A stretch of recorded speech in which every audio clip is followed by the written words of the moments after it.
নমস্কার।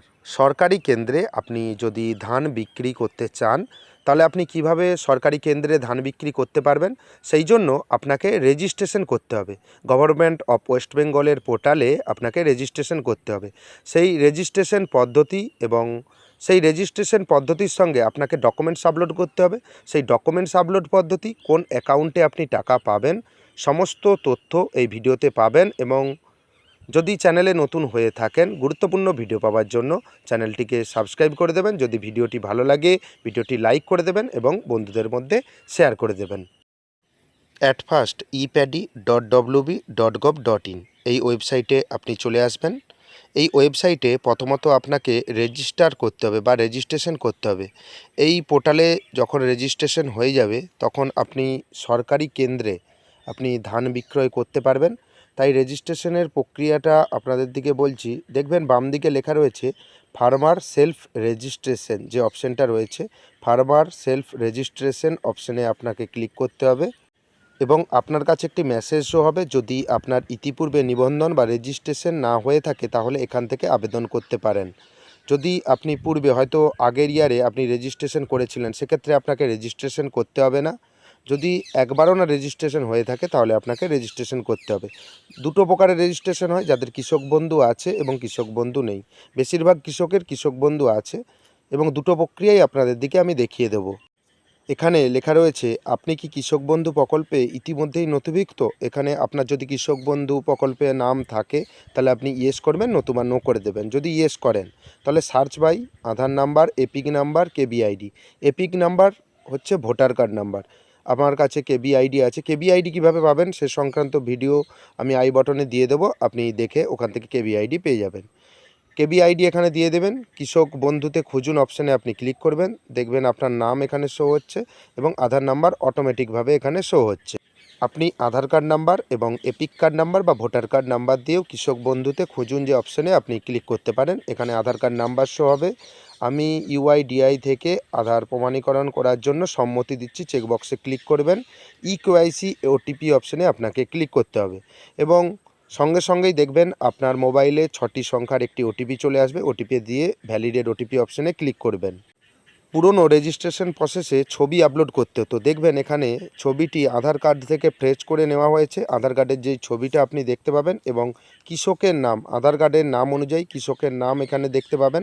আপনি যখনই ওটিপি দেবেন, দেখবেন তাৎক্ষণিক এখানে আপনার ছবিটা শো হবে। আপনি স্ক্রল ডাউন করে নিচের দিকে চলে আসবেন।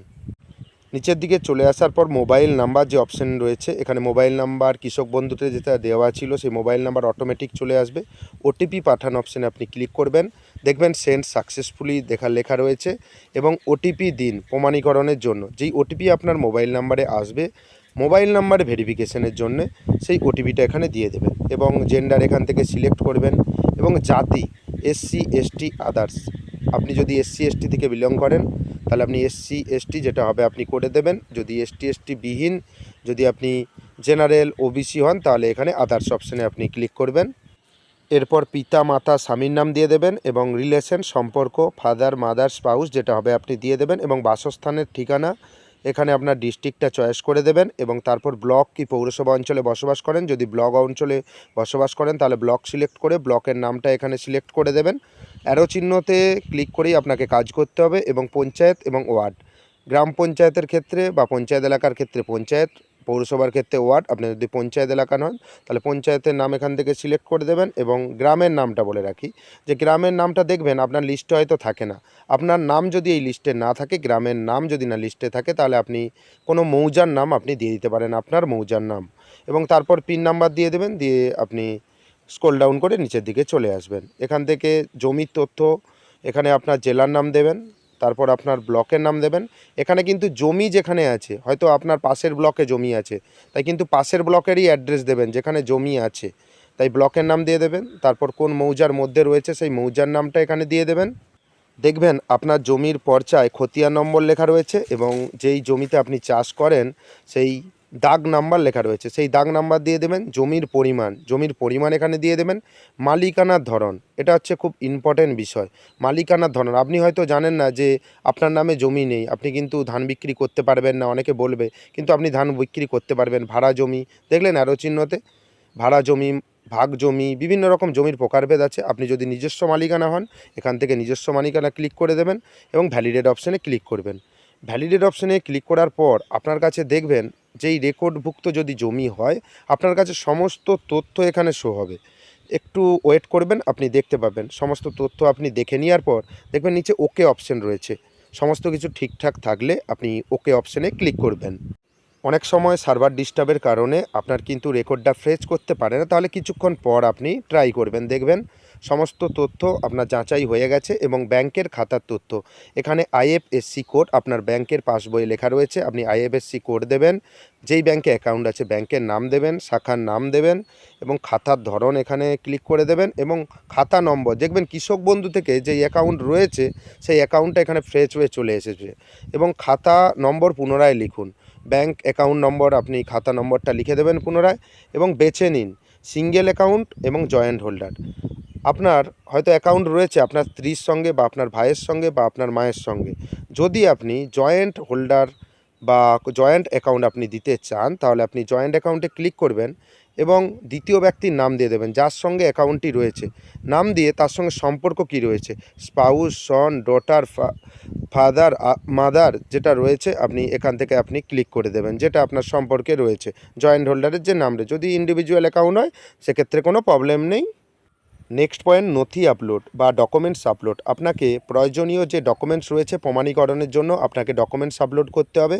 জেপিজি বা পিডিএফ ফরম্যাটে আপনি স্ক্যান করে নেবেন। 1 MBর মধ্যে কী ডকুমেন্টস দিতে হবে, ভোটার কার্ড দিতে হবে, জমির নথি, স্বঘোষণাপত্র। স্বঘোষণাপত্র কাদের ক্ষেত্রে, যেটা ভাগ চাষি যারা রয়েছে তাদের ক্ষেত্রে সব ঘোষণাপত্রে। সে বয়ান কোথা পাবেন, এখানে দেখতে পাচ্ছেন স্বঘোষণার বয়ান অ্যানেক্সারি 3 আপনি ডাউনলোড করে নিতে পারেন। এবং জমির মালিক কিন্তু কৃষক বন্ধুতে নেই এমন কৃষকের স্বঘোষণাপত্র এখানে ডাউনলোড করবেন। যাদের ক্ষেত্রে কৃষক বন্ধুতে হয়তো সেই জমি নেই বা আপনি এখনও এখানে আপডেট করাননি, এই নথি আপনাকে এখান থেকে চুজ ফাইল অপশানে ক্লিক করে এখানে আপলোড করতে হবে। ব্যাংকের পাসবই, যেখানে যেই ব্যাংক অ্যাকাউন্টে আপনাকে পয়সাটা দেওয়া হবে, আপনি ধান বিক্রি সরকারের কাছে করলেন, এখান থেকে আপনি চুজ ফাইল অপশানে ক্লিক করে আপনি ব্যাংকের পাসবইটা এখানে আপলোড করে দেবেন। সবই 1 MBর মধ্যে পিডিএফ এবং জেপিজি। ঘোষণাপত্র, সাবমিট খতিয়ান, সেলফ ডিক্লারেশন। সাবমিট খতিয়ান অপশানে আপনি ক্লিক করবেন। যদি সেলফ ডিক্লারেশন করেন সেক্ষেত্রে ভাগ চাষিদের ক্ষেত্রে সেলফ ডিক্লারেশনটা ব্যবহৃত হয়। নর্মাল হলে সাবমিট খতিয়ান অপশানে ক্লিক করে জমা করুন অপশানে আপনাকে ক্লিক করে নিতে হবে। এরপর আপনাকে একটা প্রভিশনালি রেজিস্ট্রেশন নাম্বার দেওয়া হবে এবং 24 ঘন্টা পর আপনি কিন্তু সার্টিফিকেটটি ডাউনলোড করতে পারবেন বা 48 ঘন্টা পর আপনি ডাউনলোড করতে পারবেন। এখানে আবার হোম পেজ থেকে রেজিস্ট্রেশন সার্টিফিকেট ডাউনলোড যে অপশানটা রয়েছে এই অপশানে আপনি ক্লিক করবেন এবং রেজিস্ট্রেশন নাম্বার, আমি স্ক্রিনশট নিয়ে নিতে আপনাকে বলেছিলাম ফাইনাল সাবমিটের সময়, সেই রেজিস্ট্রেশন নাম্বারটা এখানে দেবেন এবং ক্যাপচা কোড দেবেন। ক্যাপচা কোড দিয়ে জেনারেট ওটিপি। ওটিপি কোথায় আসবে, যেই মোবাইল নাম্বারটা আপনি রেজিস্ট্রেশনের সময় ইউজ করেছিলেন সেই মোবাইল নাম্বারে আপনার ওটিপি আসবে। এখানে রেজিস্ট্রেশন নাম্বারটা দেবেন, রেজিস্ট্রেশন নাম্বার দিয়ে ক্যাপচাটা ফিল করে জেনারেট ওটিপি অপশানে আপনাকে ক্লিক করতে হবে। আপনার মোবাইল নাম্বারে ওটিপি চলে আসার পর এন্টার ওটিপির জায়গায় ওটিপি দিয়ে দেবেন। দিয়ে দেওয়ার পর ভ্যালিডেট অ্যান্ড জেনারেট সার্টিফিকেট অপশানে আপনি ক্লিক করবেন এবং সেই সঙ্গে দেখতে পাবেন আপনার সার্টিফিকেটটি এখানে শো হয়ে যাবে পিডিএফ আকারে এবং ছবির জায়গায় ছবিটা আপনি পেস্ট করে দেবেন এবং ছবিটি সেলফ অ্যাটেস্টেড করে দেবেন এবং কৃষকের স্বাক্ষর অপশানে বাম দিকে লেখা রয়েছে কৃষকের স্বাক্ষর অপশানে আপনি সই করবেন। আপনি যদি অ্যাপ্লিক্যান্ট হয়ে থাকে বা আপনি যদি ধান বিক্রি করতে চান, আপনার নাম তো উপরে রয়েছে আপনি যেটা ফিল আপ করেছিলেন, কৃষকের স্বাক্ষর অপশানে কৃষকের স্বাক্ষর করে দেবেন এবং ক্রয় কেন্দ্রের আধিকারিকের স্বাক্ষর, আপনি যে ধান বিক্রয় করতে যাবেন সেখানে একটি আধিকারিক থাকবে, সেখানে তিনি স্বাক্ষর করে দেবেন এবং কৃষকের ধান বিক্রয়ের খতিয়ান 1 2 3 4 5 যে অপশানগুলো রয়েছে, কেনার তারিখ, বিভিন্ন রকম অপশানগুলো রয়েছে ওনারা ওখানে ফিল আপ করে দেবেন। কতটা ধান দিলেন বা বিভিন্ন রকম তথ্য ওনারাই এখানে ফিল আপ করে দেবেন, আপনি একটু শুধু মিলিয়ে নেবেন। তাই চ্যানেলে যদি নতুন হয়ে থাকেন এইরকম গুরুত্বপূর্ণ ভিডিও পাওয়ার জন্য চ্যানেলটিকে সাবস্ক্রাইব করে দেবেন এবং যদি ভিডিওটি ভালো লাগে ভিডিওটি লাইক করে দেবেন। এবং পরের যে ভিডিওটা আসবে সেই পরের ভিডিওতে আমি দেখাবো কিভাবে আপনি স্লট বুকিং করবেন বা ধান আপনি কবে নিয়ে যেতে পারবেন। সেই সংক্রান্ত ভিডিও পাওয়ার জন্য অবশ্যই আবার বলছি চ্যানেলটিকে সাবস্ক্রাইব করে রেখে দেবেন। ধন্যবাদ।